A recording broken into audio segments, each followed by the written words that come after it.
on DAB digital radio and 1089 and 1053 AM. The building of a new Britain. The Late Show with Ian Collins on Talksport. The world is watching. We've only seen the tip of the iceberg. Welcome I believe we all have a clear duty now.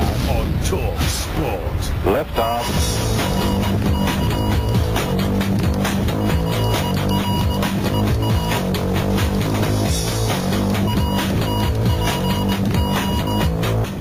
So we're having a nice old chinwag out there. Is everything all right? Good work. 08717 223344. It's Talksport. If you're emailing, it's talksport.net. If you're texting, it's 81089. And our lines are up. Now, later, I'm telling you, this is going to be a beauty. Alex Jones, conspiracy theorist.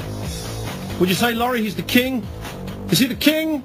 He is the king of the conspiracy theorists, and he's with us, and we're going to have some fun with Alex Jones. And well, he's got loads to say. We haven't had Alex on for a little while, so we look forward to that. His people say he's ready. We believe that could be the case. We're hoping he'll be a full show. And schools, this is a classic story, are hiring bouncers for out-of-control classrooms. Nightclub bouncers, former soldiers, ex-policemen are being hired by schools to provide crowd control in class. You heard the like of this? They're being employed as teaching assistants to cover for permanent staff when they're off sick, it was claimed. The annual conference of the National Union of Teachers, biggest teaching union, Britain's biggest teaching union, heard that schools were turning to people with no teaching experience but who would be stern and loud.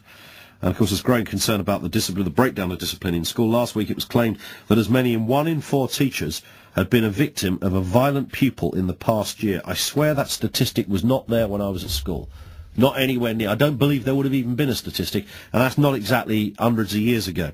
A government report, which is due to be published this week on Wednesday, I think, is going to recommend that schools should make more use of withdrawal rooms, which is likened to sort of solitary confinement in prisons by some, to control the disruptive kids. At the National Union of Teachers conference yesterday, it emerged that one head teacher had hired 2 bouncers from an employment agency to cover supervisors to help take classes when regular teachers were absent.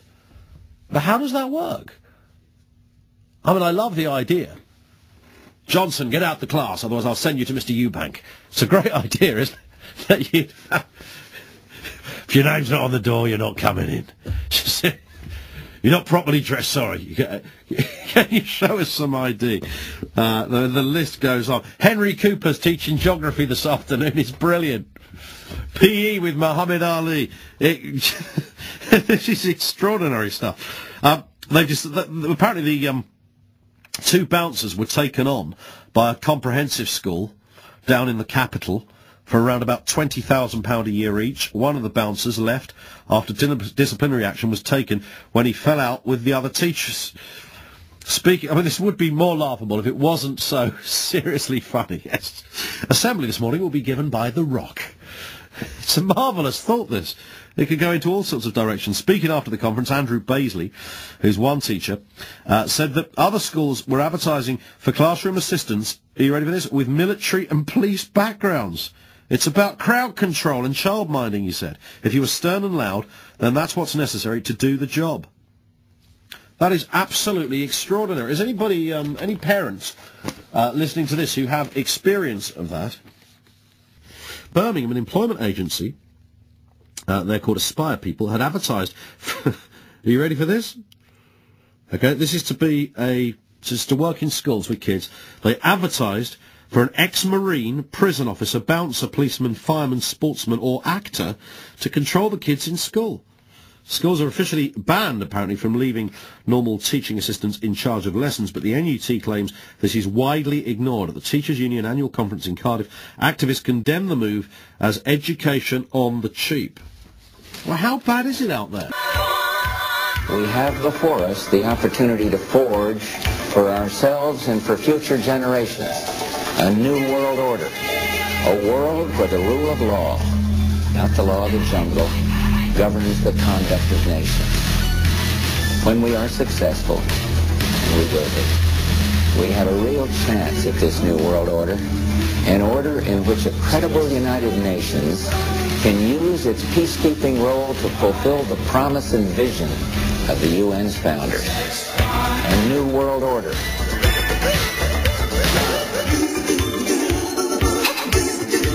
In this new world, such dangerous currents have swept along faster than our efforts to contain them. And that is why we cannot afford to be divided.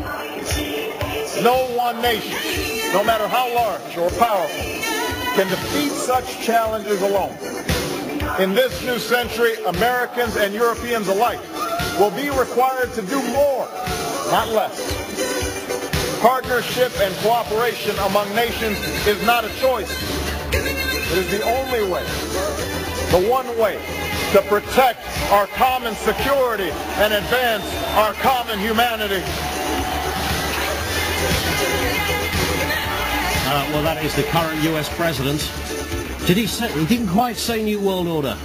Alex Jones is with us from Texas, United States of America. Alex, how are you, sir? Mr. Collins, it's great to be here. Thanks for having me on. Hey, it's a pleasure. A little montage we played there just of a couple of your presidents. There was Bush saying New World Order. Obama stopped short of saying the phrase New World Order. Does that mean in Barack Obama we have a man who's going to dismantle the work of the secret societies that you've talked of for many years and everything's hunky-dory again? Actually, he, in written articles, has called for a New World Order, and on one of the late-night TV shows, he did call for a New World Order. That's actually in my film, The Obama Deception, which, by the way, is absolutely free on the Internet. You just Google The Obama Deception, and it shows how he's bought and paid for by the very interests that control George Bush. But, you know, the establishment has a problem, Ian, because for decades, us supposed conspiracy theorists would read government documents, Club of Rome, UN, Trilateral Commission, RAND Corporation, British Ministry of Defense, saying we're going to set up a world government controlled by a private group of families. You will pay carbon taxes in the name of the environment to this private bank of the world. We'll have a world army, world court. Everything will be controlled. We're going to eliminate the middle class. We're going to have one-child policies in the name of the environment. And then exactly what we kept telling people they were going to do, because we were only reading their own documents, they would just deny it. These were public documents, just not widely publicized. Now they've announced, the solution to the economic crises the banks created, that we pegged 10 years ago would be the derivatives implosion by design, is a new bank of the world that we will pay our taxes to, and that will, quote, knock the heads of bad nations like the United States and the UK. That was in Time magazine in an article titled The New World Order. And then the Financial Times of London comes out and says, and now for world government. And they say in the article published by the Bilderberg Group, that's who owns the Financial Times, they brag and say, we kept all this secret world government. And this is not cliche. This is not tongue-in-cheek. They're serious. We kept it secret for your own good, and it is authoritarian, but for your own good. And we're going to save the earth and fix the banking crisis with world government. And then I had Rothkopf on my radio show, the head of the Kissinger Group, bragging. He wrote the book Superclass. Yes, we rule you, but it's for your own good. So, see, they think it's too late for humanity. They built the thing. Now they've unveiled it. But, see, the public knows that they denied it existed. They know they're a pack of liars because now they're admitting it exists. And so the New World Order is very real, and now the battle is being joined between free humanity and the few thousand globalists setting up world government. See, a lot of people might say, Alex, well, this is quite a convenient thing. One currency, we haven't got to worry about exchange rates, and one rule, well, that makes sense. If it's wrong to speed in your car in the US, it's wrong to speed in your car in Germany. You know, if there's a guy that's going to run this, he'll doubtless be elected somehow. Where's the big problem here? What's the deal? Why should this be something sinister and something we should worry about? Well, number one, the globalists told the public none of it existed while they were building it, knowing they were lying, and it is authoritarian. The people running the world government, the private banking families, are eugenicists. They openly say that they want to reduce the UK's population to 30 million, that's your chief environmental minister, by half.